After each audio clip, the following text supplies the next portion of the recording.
Hello and welcome to Contemplations. I am joined by John. Hello. And I'm Josh. And what we're going to do is talk about the country of Ukraine and do a bit of a profile on it. And in the previous country profiles, we've looked at the culture, but I feel like the history and politics side of things is going to be forefront because it is current news. And maybe, by the time you're watching this, because we're recording this on the 23rd of February, Ukraine no longer exists, so you can tell us from the future whether the country actually is still there. How's it looking? Does it still have the same borders? Who knows? How many times has Russia invaded / not invaded between now and the uploading of this podcast? It'll probably be exactly the same. That's what I'm calling. Okay. However, this is going to look really bad if everyone has the power of hindsight. Throwing your prediction in there. So what we're looking at here is just a map of Ukraine in Europe, as you can see. It's Eastern colossal, Europe. Isn't it? It's quite a big country, yeah. It's bigger than France or Germany or Poland. And obviously it's bordering Russia, which shouldn't be a surprise to anyone. Also, there you can see the map labels the Crimea still, which is that little, I suppose, island. It's not really an island, but it's just off of the coast there in the Black Sea. So we're going to move on to some of the regions, have a little bit of a closer look here. So the country is split up into eastern Ukraine, which I think is largely Russified, if you will. And then you've got western Ukraine on the other side, believe it or not. And then central Ukraine and southern Ukraine. And then the Crimea is a separate thing here. They've kind of put it in yellow to indicate that it's got a claim, but not quite. But southern Ukraine has a large chunk of coastline, which is stretching down towards Romania, which I find quite interesting as well. Because that region was quite relevant in the Second World War, seeing as Stalin basically strong-armed territory in that region out of Hitler. But yeah. Yeah, so obviously having access to the Mediterranean is something that's very useful and is something that it's Russia not Mediterranean. Well, I suppose it is. Yeah, you it's have the Black Sea. Through the Black Sea. Right, I was going to say. Oh, sorry, we just, I was reading an article about Liz Truss getting her geography all wrong, so I was sensitive to that, but no, you're absolutely right. No, but what I was going to say was that part of the reason there was a war in Crimea between Britain and Russia was that Russia wanted a port that didn't ice over in the winter, and that's of course what the Ukrainians have, and probably the same reason Russia's so keen to get the Crimea now, although they do have other ports and ships that can go through the ice, but still it's a desirable location. Well, it's essential, vitally, it's a strategic necessity to have a warm water port, and that is and always has been for Russia and its various incarnations. Sebastopol, the Crimea. And of course, we can see in the middle of the map, Kiev is the capital. And I think that that's a very historic city, not only for Ukrainian history, but for Russian history as well, because, of course, as you'll know from my Russia country profile, we covered the history in great detail there because we split it into two parts. We talk about the Kievan Rus and how modern-day Russia is somewhat of a continuity of that, which of course was based in Kiev. And curiously enough, that was the point which Vladimir Putin made in his infamous speech last Monday. He basically said that that Russia is a continuity of Ukrainian history and vice versa, and so on and so forth, that it dates back to the Kievan Rus. And interestingly enough, the American embassy, I believe it was, ended up shooting themselves in the foot by posting a post of what Kiev and Moscow looked like at 900 AD, 1000 AD. Is this the one where they had Moscow as just a forest? Yeah, and they were basically mocking the Russians, being like, haha, you have no history, whereas Ukraine had loads. And it's like, yeah, but you idiots. Russia, self-consciously understands that it evolved out of the Kievan Rus. That's their history. I know you're just picking up a geography textbook for the first time in your lives. For goodness sake, get this right. That was quite embarrassing. It was.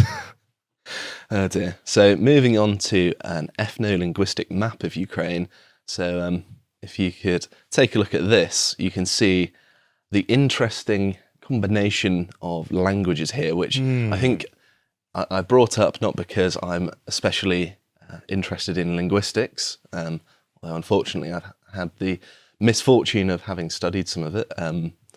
But what we can see here is in the kind of north western side, you've got mostly Ukrainian speaking, and then you've got combinations all around the other side. So to the kind of northern side, you've got predominantly Ukrainian speaking, which is like the most Ukrainian part of Ukraine. Then moving down, you've kind of got on that eastern side, you've got mostly Russian speaking, and it also points out significant ethnic Russian population. And then you go down to the Crimea, ethnic Russian majority, but it's not quite as significant as towards the east. But you can really see here why, for example, when Crimea was taken by Russia, it did cause an international incident, but a lot of people were basically of the attitude, well, and when you look at this map, you see that it's majority ethnic Russian, Russian speaking, etc., etc. And there doesn't seem to be too much of a contradiction between the Russian state seizing a territory which has an ethnic Russian minority and has been part of Russian history for 1,000 years. So you could tell why a lot of people weren't particularly bothered by that. To be fair, the only true claim to the Crimea is that of the British Empire, and anyone else is a pretender. That's my wholehearted opinion. No. So I don't think we ever actually claimed the Crimea in the Crimean War, did we? I don't know. I don't think we actually did. No, I think we went there ostensibly to protect Turkey. Yeah. Weird how that turned out, wasn't it? Yeah. Against the Russians. But anyway, obviously you can see here along sort of the western and southerly border there, you've got ethnic Romanians, Moldovans, Hungarians, Bulgarians. You've also got in the kind of southwestern side, you've got Russins or Carpathian Ukrainians. Yeah, there's a whole region there, Ruthenia, Carpathia, Galicia, which has a very tangled history because it's in the intersection of all these different minorities, and it's been its own state briefly at times, and then it's been Polish, and then it's been so on and so forth. But the main purpose of me bringing this up is that it casts a wide net, the nation of Ukraine, doesn't it? I think that's fair to say. I don't think that's unreasonable. There's a lot of minorities in this region. Yeah, there's lots of different ethnicities, lots of different languages, and if you were to draw up a border, you could certainly catch the mostly Ukrainian-speaking people in quite a neat border. However, some of the other regions around the kind of periphery, particularly on the eastern side, don't necessarily. No, it does look like sense. Well, Putin's claim is that it's a historical accident that these are the state borders of Ukraine. And again, when you look at the ethnic and linguistic maps of it, it's not a point without any grounding. It was it's largely given a lot of this territory after the November Revolution, wasn't it, of 1917. I think the Crimea was. We actually have a map which I think you put in here of the territorial evolution of. I do, yeah. In fact, we can move on to that now. So here we are, exactly what I was talking about. So the green there on screen. Sorry if you're listening. It's very difficult to describe these sorts of things. But the green here is kind of the main central part of Ukraine, and that's the Ukrainian Soviet Socialist Republic, and this is between the years 1922 to 54, just so we can see where this territory has come from. And you get some Polish territory in 1939 added to Ukraine on the western side. 1940, you get a little bit of Romanian territory. 1945, you get a little bit of Czechoslovak Ruthenia in that western southern part. And then 1948, you just get some Romanian islands, which you can just see on the coast of the Black Coast, tiny little islands. And then 1954, you get Crimea. transferred by Khrushchev, who I believe was Ukrainian, but he was Funny the that. premier of the USSR at the time. Mm-hmm. But one thing which this doesn't notice, and this is a Russian claim, I believe, is that the original size of this large green Ukrainian Soviet Socialist Republic was a result of the politics surrounding essentially Russia's capitulation to Germany in the First World War and the beginning of the Russian Civil War. So it's not necessarily the case that these represent natural or historical borders, but they're just sort of appeared as part of a treaty. They're more diplomatic borders, really. Yeah. So if we move on to possible routes for an alleged invasion, here we go. This is interesting. I mean, if this has happened already, you can tell us which route was the one which they took. That wouldn't really surprise me. That would be a good move to spread them out because, of course, they outnumber them. That's true, but don't you also want strategic concentration of force? But then they have so many troops massed on the borders, they're almost too concentrated, if anything. So that's kind of what I thought. But obviously, they can launch attacks from the Crimean Peninsula itself onto kind of the more mainland, I suppose. There, obviously, from the whole eastern side and through Belarus as well, who is more or less Russia's. Would it be fair to call them a puppet? Yeah, that's the word I was going to use. Lukashenko was literally like, why can't Putin give me a colonelship in the Russian army? So I think it's fair to say that they're a puppet. Lukashenko being the Belarusian premier. He's been a dictator there for about 30 years. I think so. He also looks suspiciously like a used car salesman. He's a great character. I was watching an episode of Sluga Naroda, which is the drama which the current Ukrainian president was the main character in, which is about Ukrainian politics. And there's a scene where, as he's being shown through all of his staff in the palace, he's introduced to his body double, who is apparently for, sniper bullets, police doubles, and drinks with Lukashenko. So, Lukashenko is a bit of a meme in Eastern Europe, I think, being a bit of a bore. There we go. I thought the drinks with Lukashenko would be you get poisoned or something. Maybe. But we're going to move on to some stuff that is less focused on invasion. Here is a topographical map. It's a lot more hilly than it looks. I know, yeah. It's quite flat. You've got the Carpathian Mountains in that southwestern corner. You can see them stretching into what I believe is Romania down there. And obviously you've got the highlands on that western side, and then you move slowly east and it's a bit less hilly. I think it's a bit more flat, a bit more like steppe land, which coincidentally there is a lot of in Ukraine. Particularly you can see that all of the green is more or less steppe land that you can see in the borders of Ukraine, which of course is grassland. And as you pointed out, we've got the Dnieper River kind of dissecting the country almost in two, into not quite equal portions, but very natural physical boundary if borders were to be rearranged. Don't give them ideas. The green parts are the Pontic Caspian steppe, and this of course is known for Scythians, horse archers, Asian nomads, that sort of thing, all passed through that land, which is why Ukrainian history is so full of wars with the East, funnily enough. And of course, the northern parts have marshes, sort of around Pripyat, which is right on the border with Belarus, right up that way. Isn't Chernobyl up there as well somewhere? Yes, well, makes sense that it's close to Pripyat. Yeah. But we'll get onto that. So here's a nice picture of the Ukrainian Carpathians. Whoa, look at that. Very nice. Makes me really want to visit and stay in a nice cabin. Go hunting bears. Yeah, get eaten by a bear. I've seen The Revenant. I really don't want that to happen.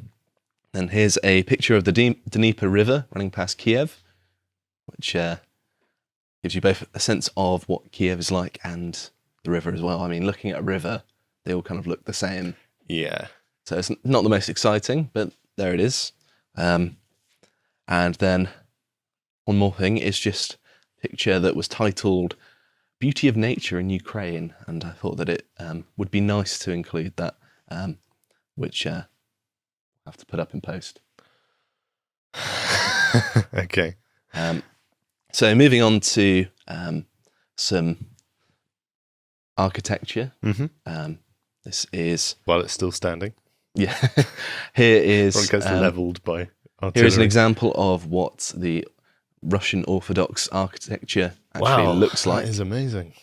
It's a lovely building, isn't it? And if we move on to... It looks like something you'd have on at Christmas or on a postcard or something like that. Maybe in a little snow globe. I always find that it's interesting that in lots of kind of Eastern Orthodox countries, particularly Russia, Ukraine, they always have these kind of pale, like mint colours for buildings. Like they have it for their palaces, like these light blues or light greens.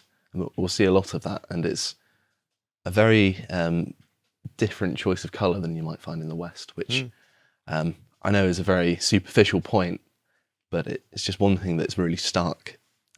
So if we move on to the one of St. Sophia's Cathedral, this was built in the 11th century. Are there enough minarets on that?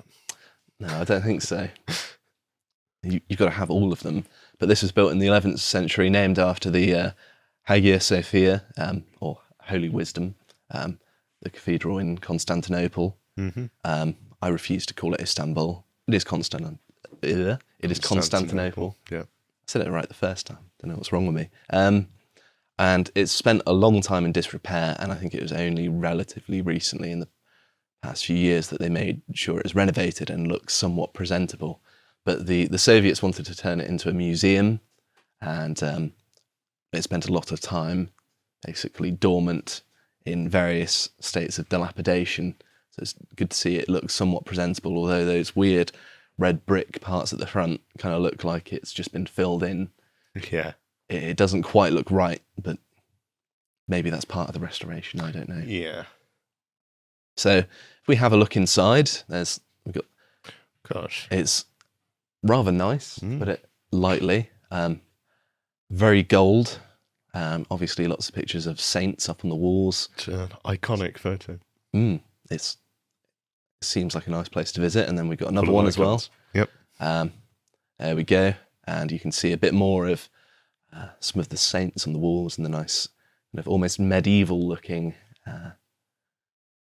tapestry. I don't know what to call them, really. Are they murals? I suppose murals is right, yeah. They're not tapestries, because that's got to be cloth, isn't it? And another... basically fancy wallpaper, so murals. And then moving on to another church, here we have St. Andrew's Church, which I believe was the one we looked at earlier, but from the street, so we get a bit more of a view of some of the other architecture as well, and what Kiev actually looks like.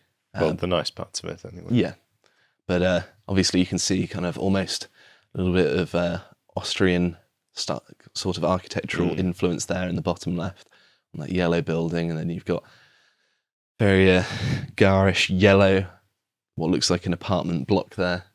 And I believe that Ukraine also, they took loads of their kind of Soviet-era tower blocks and they painted them all sorts of various bright colours. And now it's the same sort of weird juxtaposition as seeing a bearded man with loads of makeup on or something like that. It's like a really bad passing transgender person where you just look at it, it just doesn't look right. You're just like, this is like horrible brutalist apartment buildings, and you painted it like bright pink. And it's like, this doesn't go together well. But that's something that I thought I'd mention there with the bright colours. They like their bright colours, it seems. I've been to those, when I was in Hungary, I stayed in a hostel, which is in one of those old brutalist style blocks, and they are very strange. And one of the strangest things is that all of the windows are barred and all of the doors are pretty heavy duty. And I presume that's a hangover from the Soviet period. But yeah. So even if you're quite high up, are they still barred? I believe so, yeah. What would the purpose of that be? You get some... It was just strange. Spider slab climbing up and breaking into your apartment. Yeah, I guess. Oh dear. So, moving on to something a little bit different, we've got the facade of the National Bank building in Ukraine. It's looking a little bit more European. It kind of has that little bit of Austrian decadence to it, doesn't it? And is it still loading up? Yeah. But yeah, that's very much Austrian decadence. there we go.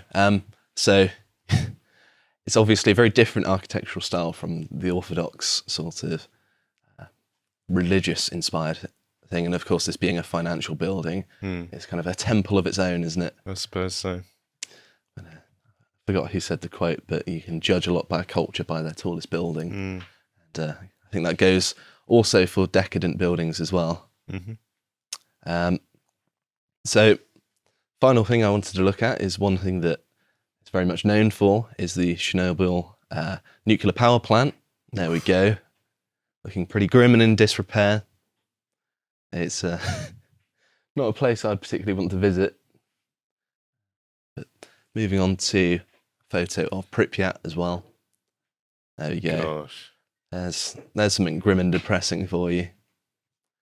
Yeah, I think you can visit Pripyat now, although I'd recommend bringing a Geiger counter. Well, why would you bring a Geiger counter? You'd just have that annoying crackle in your ears all the time. To watch the full video, please become a premium member at lotuseaters.com.